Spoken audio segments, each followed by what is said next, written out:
ઠંડી શિયાળાને લઈને ચમકારો જોવા મળી શકે। ગુજરાતમાં ઘણા શહેરોમાં તાપમાન નીચે જઈ રહ્યું છે। રાજ્યમાં ફરી એકવાર શિયાળાની ઠંડીનો ચમકારો જોવા મળ્યો છે। વહેલી સવારે અને સાંજે કાતિલ ઠંડીનો અનુભવ થઈ રહ્યો છે। ડિસેમ્બર અંતમાં ગુજરાતમાં કડકડતી ઠંડી પડવાની છે।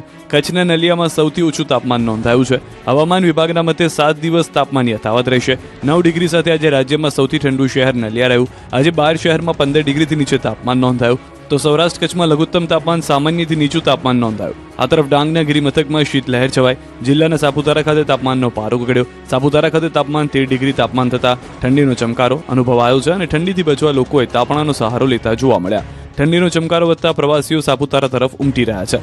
ઠંડીના ચમકારા સાથે અમદાવાદ શહેરની હવા ઝેરી બની ગઈ છે। સતત વધતા પ્રદૂષણને કારણે હવા ઝેરી બની રહી છે। અમદાવાદ શહેરનો એર ક્વોલિટી ઇન્ડેક્સ 150 પર પહોંચ્યો છે। હવા પ્રદૂષિત બનતા અસ્થમા અને શ્વાસના દર્દીઓ પરેશાન। અને કોંગ્રેસના સાંસદ ગેનીબેન ઘેરાયા। એક નિવેદન સામે મામલો બિચક્યો। સમાજના લોકોને ભુવાઓથી દૂર રહેવા અપીલ કરનાર કોંગ્રેસ સાંસદ ગેનીબેન ઠાકોર જ હવે ભુવાથી ઘેરાઈ ગયા છે। ગેનીબેનના જાહેરમાં આપેલા નિવેદન બાદ બનાસકાંઠાના એક ભુવાનો વિડીયો વાયરલ થયો છે, જેમાં તે સાંસદ ગેનીબેનને ખુલ્લો પડકાર ફેંકી રહ્યા છે। ભુવાએ કહ્યું કે ધૂણે આ બધા જ જુઠ્ઠા હોતા નથી અને રાધનપુર, ભાભર, દિયોદર, સુઈગામમાં તેમની 5000 બાધાઓ છે।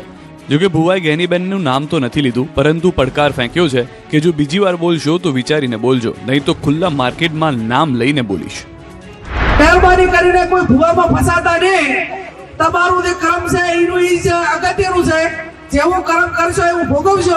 બોલવું તો વિચાર કરીને બોલો ને, ખુલ્લી માર્કેટે નામ લઈને બોલીશ। વાવથરા જિલ્લામાં ઠાકોર સમાજના બંધારણ માટે મળેલી બેઠકમાં ગેનીબેને સમાજને ટકોર કરી અને ભુવાથી દૂર રહેવા અપીલ કરી।